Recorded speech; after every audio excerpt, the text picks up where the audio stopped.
Hello and welcome to Network. My name is Spumelele Zondi with the technology and social media news. Now, if you want to be a part of the conversation, hashtag SABC Network, or you can find us on @SABC Network. Now, that's on Facebook, Twitter, and Instagram. Here's what's coming up in the program. We tell you how video content producers are exploiting the web in order to share some of their work. We also have information on the new P10 smartphone by Huawei. It just hit the market. Our conversation is with Peter. It's on 5G technology. Hello, is it in the market already? Hello, Malele. 5G is very exciting, but it's not coming to market this year. All right, we'll have a conversation about that later in the program.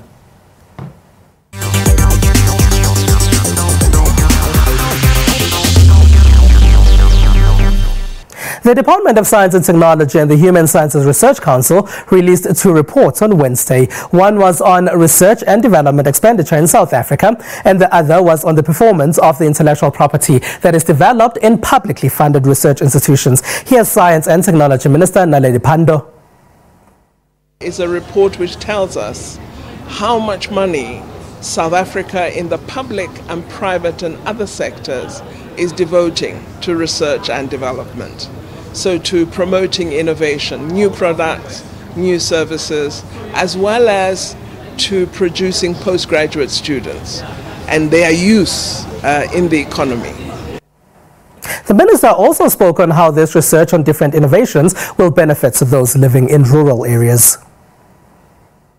Some of the innovation we're talking about does benefit our rural communities. We spoke this morning about the new sanitation technologies that we have been installing within the Eastern Cape province. So there are areas in which we are seeing innovation benefit the most vulnerable. Now, many content producers are moving online to distribute their work. Some are finding success in this, but it requires a lot of patience. Overseas, online series and movie streaming services like Netflix have become extremely popular, as many don't watch traditional television anymore. Producers like Senegalese-American Issa Rae have determined their journey into TV production by uploading their work on YouTube. The popularity of her YouTube page led to American network HBO giving her a platform to star in and executive produce her own show, Insecure. It has since been nominated for various awards. Producers of Ghanaian series An African City were initially turned down by broadcasters for their idea of a TV series about a group of successful women in Accra. They turned to YouTube, and its popularity there led to broadcasters going after them. I spent 5 hours at customs today. They didn't really believe in what we were doing, and so YouTube was our first option. Where can we put this show to have maximum exposure, maximum appeal? And it was YouTube, and it was the best decision we could have made, because once we put it on YouTube, at the end of the day, traditional media started coming to us because they saw that what we were doing was resonating with people. And I think that's the genius of YouTube.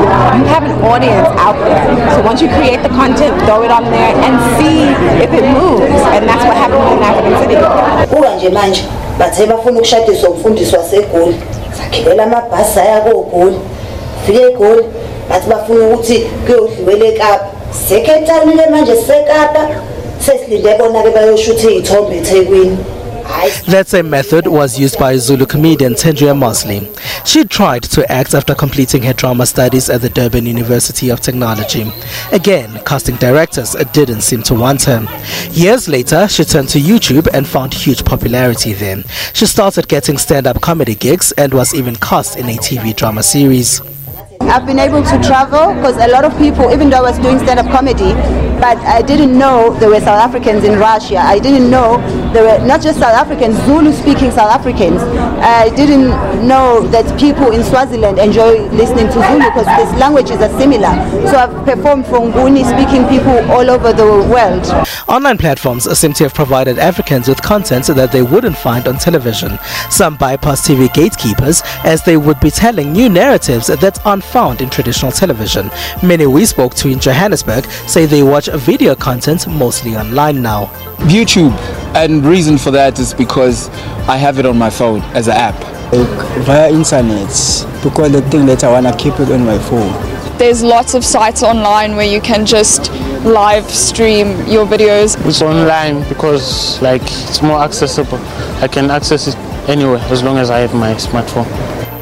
Durban native Lentui Bengu from the TV show Africa on a Plate didn't have access to broadcasters, so it only made sense for him to upload his cooking show on YouTube.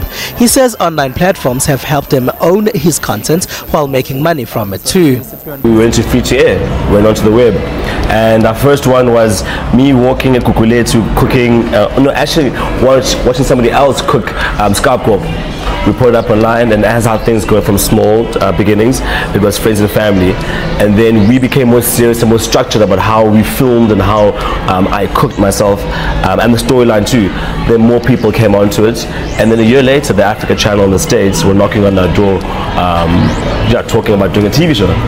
Media lecturer at Fort Hare University Gideon Tabbert says high internet costs and blockages in parts of Africa could pose a big challenge for potential consumers and creators of content uploaded online. The issues of accessibility, if you decide to put content online, it will go back to what we traditionally knew. It become a very elitist, closed discourse for a few people who can access who've been part of debates in television. But if you go now to online media, how many people, for instance, let me go back to Cameroon, how many people have access to the internet now in the entire country that would be able to consume content online? Data is unnecessarily still expensive, and it's, as you would know, it's in the new oil.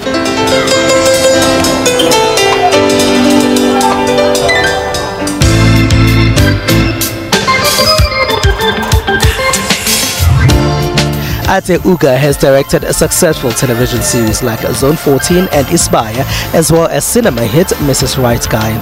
He says once the hurdle of expensive internet access is gone, then producers can tell narratives that are left out of mainstream media. I mean, everybody knows the given. What the online platforms have done is that they've just opened up the doors for virtually everybody.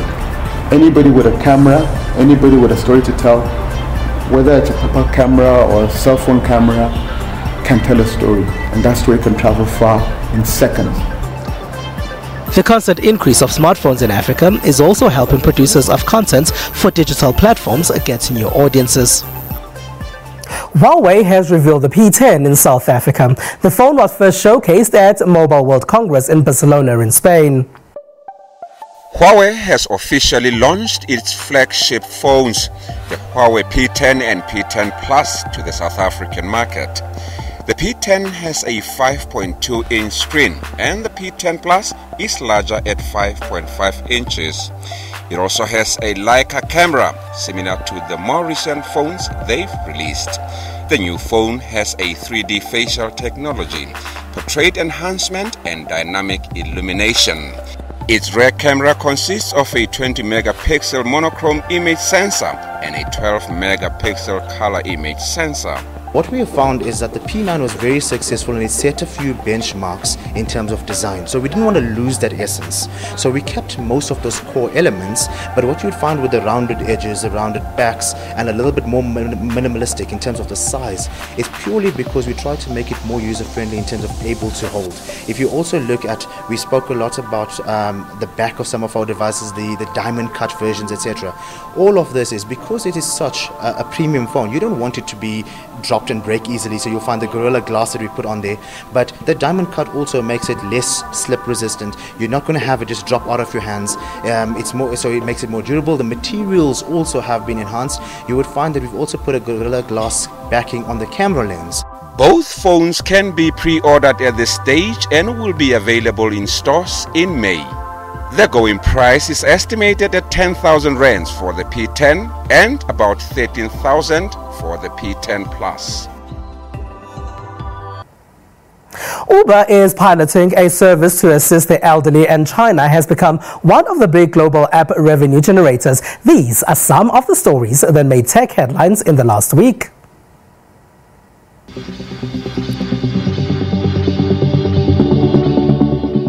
Uber is piloting a service for the elderly and people with special needs in Cape Town.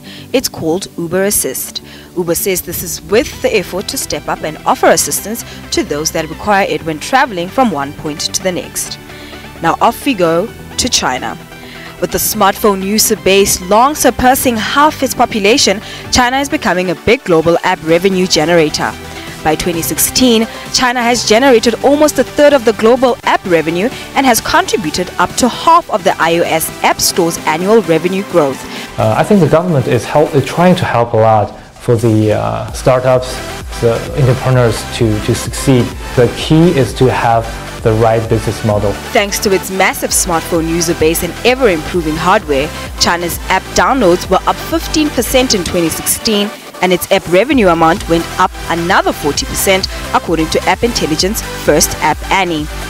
Now still in Asia, Samsung Electronics says pre-orders for Galaxy S8 smartphone have exceeded those of its predecessor S7. It's still a bit early, but initial response to the pre-orders that have begun at various places across the world have been better than expected.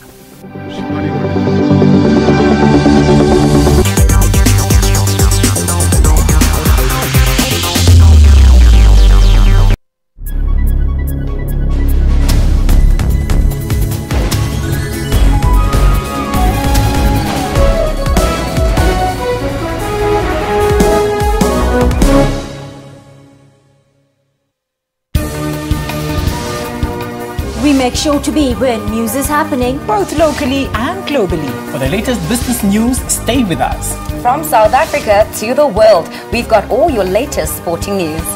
Don't miss our weather updates every hour. Stay tuned to News Today, Monday to Friday, from 3 to 5:30 p.m. here on SABC News.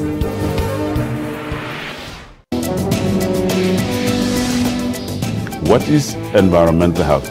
In Section 24 of the Constitution, the environmental right has a second part, which is to encourage people to be active citizens and gives us the right to participate in politics and organize and raise awareness so that the environmental right can be guaranteed.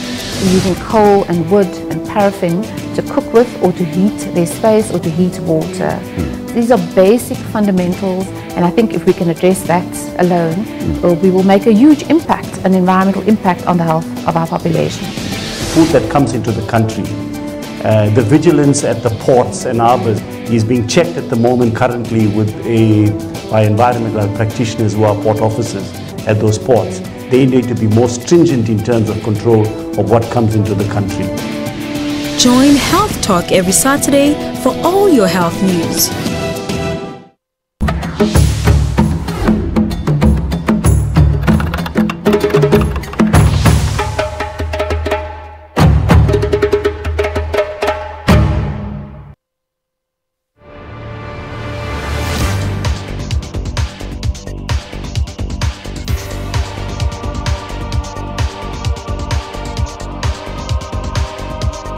The Kalahari Transportier Park is a large wildlife preserve and conservation area in southern Africa.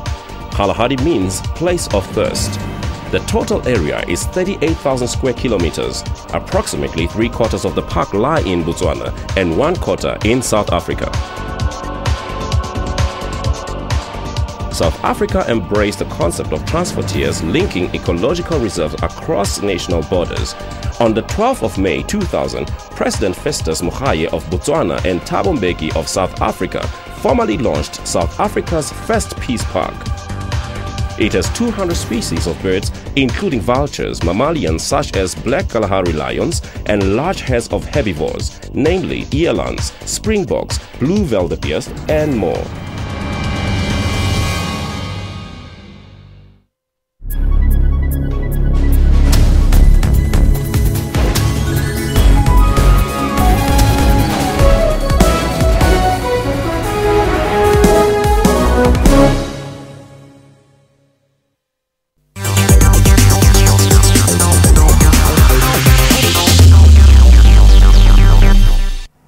It is SABC Network. Now that is on Facebook, Twitter and Instagram. Now 5G networks have been a big talking point in the tech industry in the past 2 years. It often gets mentioned when we chat about Internet of Things, machine-to-machine communication and others. But it does appear that these discussions aren't really clear outside techie spaces in South Africa.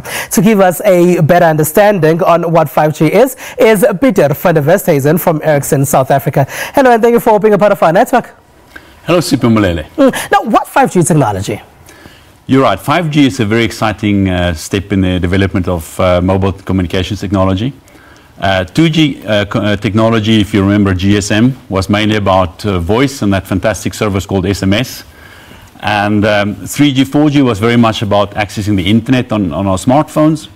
5G, which is then the next step from there, will enable us to do all of this, but faster. It will do it more cost effectively. And of course, it will enable much more applications than 4G has done. So we have had 3G previously, and that's what still large parts of South Africa have. So how possible is this 5G? 5G is a big step for the industry, but it also affects how other industries are being digitalized. It's a big step for how industries become more efficient, how it delivers more value, and makes people's lives better. Some people are saying it's going to be ready in 2019. Is that the right year? It is. So 5G consists of multiple parts, and the most important of that being how the system works with our devices. That needs to be the same all across the world, so there needs a certain standardization. We are running right now some field trials figuring out how to do this, and we expect by the end of next year that this fully standardization will be in place. That will enable then commercial network launches from 2019 onwards. So when we talk about Internet of Things, machine-to-machine communication, that's really confusing for a lot of people. What does that mean? The big thing about 5G is that it really then supports the digitalization of industries, sometimes called the Internet of Things, machine-to-machine communications, and so forth. Think about automotive, think about transport, think about manufacturing, mining. You might have noticed already today that your smartphone can give you much better navigation and route advice than your car's built-in navigation system. And it is because it is connected. It knows where traffic is, it knows how to get you around roadblocks, it knows what time you need to depart if you want to arrive at a certain time. So imagine the value of the service is really that it's connected. Imagine a mining machine remotely controlled in a hazardous environment from a safe place in real time with precision. These are the kind of use cases that 5G will enable much better than today's 3G and 4G technologies. There are players in that space who are telling us about 4.5G. What is that? We expect that 4G technology, which is in its full rollout mode right now, also in South Africa, will be enhanced with 5G developments or 5G technologies to make 4G technology faster and more cost effective over time until 5G is introduced. So what some companies call 4.5G is really then the enhancement of 4G networks with 5G technology. And at Ericsson, you're not using the term 4.5G? We don't really use the term 4G, 4.5G. We use the term LTE, long-term evolution, which is then the stepwise improvement of 4G technology towards 5G. We think the introduction of 5G will be a very smooth evolution from 4G networks. And when you go into the territories that you are working in order to roll out these technologies, who are the players that you go with? The network connectivity part of all these technology generations is provided by network operators. In South Africa, there are 4 mobile network operators, as you know, and these are the companies then licensed to build out the infrastructure that enables all our phones to be connected to the internet. And red tape, because what you find is that while some countries are way ahead, there are countries that often lag behind. Would that be because of red tape or other infrastructural issues? Yes, sometimes it's red tape, sometimes it's infrastructural issues. South Africa has been at the forefront of mobile telecommunication development since '94 when we started rolling out GSM, and South Africa has been very advanced building out mobile telecommunications up to the 3G era. I think right now in the 4G era, we are starting to fall behind because we are slow in releasing the frequencies that networks need to operate with speed and efficiency. So at the moment, we are holding our networks back, we could say. If we can resolve this, I think we can accelerate 4G development. Now, what's needed in order for that frequency to be released? That is a regulatory process. So this is where of course, government and the regulator have to agree on the process for releasing these frequencies to the network operators, allowing them to enhance the networks, to make them faster, give better coverage for 4G in the country. And of course, by that, hopefully making them more cost effective for the consumer as well. All right. Thank you very much for joining us, Peter van der Westhuizen. Thank you. Now, Peter van der Westhuizen there is from Ericsson, South Africa. Now, we caught up with rapper Lex Lafoy. She told us what her favorite piece of technology is. Let it rain, God, let it rain. Let it rain, God, let it rain. Hi there, I am Lex Lafoy, female rapper, dancer and performance artist, and my two favorite gadgets are number one, my new BlackBerry Priv. It's absolutely amazing. It's the first BlackBerry to run on Android, and now I get Uber. And secondly, I love Wi-Fi. They call me the Wi-Fi queen. So don't invite me to your place unless there's Wi-Fi. Find it online, I am bushy and fast, I won't step out of line. Spinning in the vault, it's fucking notion of time. Most of these rappers need lines to drop lines. With me, it's a gift from software divine.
We make sure to be where news is happening, both locally and globally. For the latest business news, stay with us. From South Africa to the world, we've got all your latest sporting news.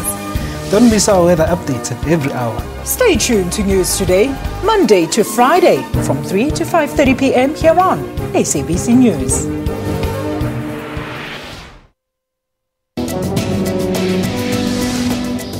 What is environmental health? In Section 24 of the Constitution, the environmental right has a second part, which is to encourage people to be active citizens and gives us the right to participate in politics and organize and raise awareness so that the environmental right can be guaranteed. Using coal and wood and paraffin to cook with or to heat their space or to heat water. These are basic fundamentals, and I think if we can address that alone, we will make a huge impact, an environmental impact on the health of our population. Food that comes into the country, the vigilance at the ports and harbors is being checked at the moment currently by environmental practitioners who are port officers at those ports. They need to be more stringent in terms of control of what comes into the country. Join Health Talk every Saturday for all your health news.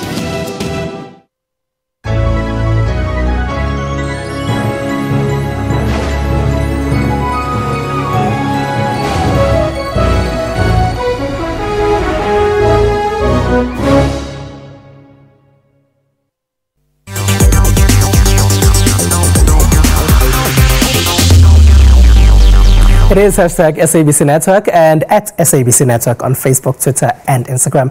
Now, a group of young entrepreneurs have created an app that will allow commuters to identify a taxi they're getting on. They hope that this will help authorities in case anything happens to them.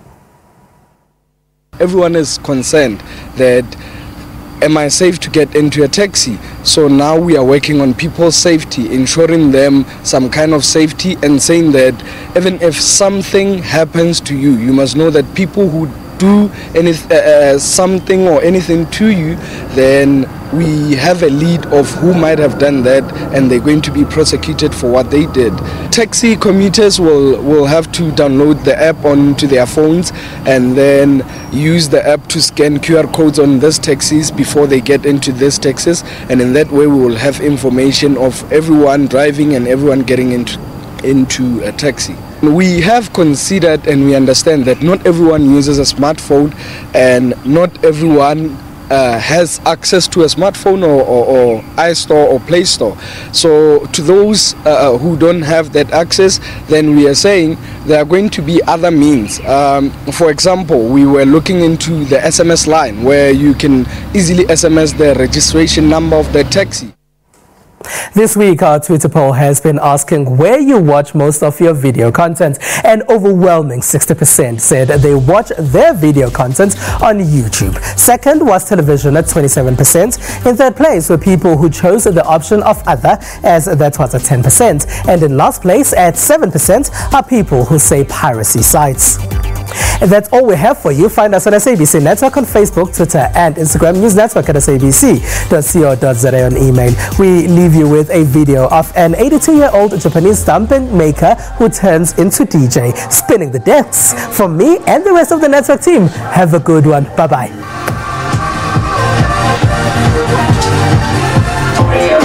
Everybody just dance, we came to party rock, so our show feels like Mardi Gras.